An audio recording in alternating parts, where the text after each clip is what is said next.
L'eau. Il y a un mot pour la nommer, mais deux manières pour la décrire. Il y a l'eau que l'on boit et celle qu'on ne peut pas boire. Nous sommes de plus en plus nombreux à boire cette eau qui représente une infime partie de la ressource disponible sur Terre. En 2030, 47% de la population mondiale vivra dans des régions connaissant un fort stress hydrique. Et pourtant, 40% de la population vit à proximité des côtes. Et si boire la tasse devenait agréable? Et si l'eau de mer devenait potable? Voyons comment cela est possible. L'eau de la mer est pompée dans le respect de l'écosystème marin à une vitesse 3 fois inférieure à celle des poissons.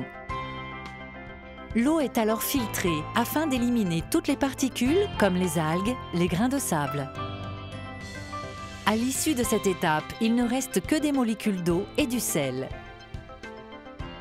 Cette eau salée est envoyée sous forte pression à travers une membrane extrêmement fine.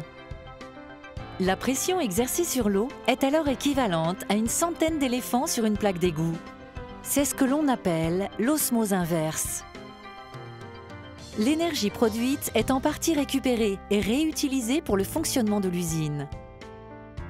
Pour 2 litres d'eau salée, on obtient 1 litre d'eau pure, déminéralisée, et 1 litre d'eau 2 fois plus concentrée en sel, la saumure, qui est traitée, diluée et réintégrée en mer dans le respect du milieu naturel.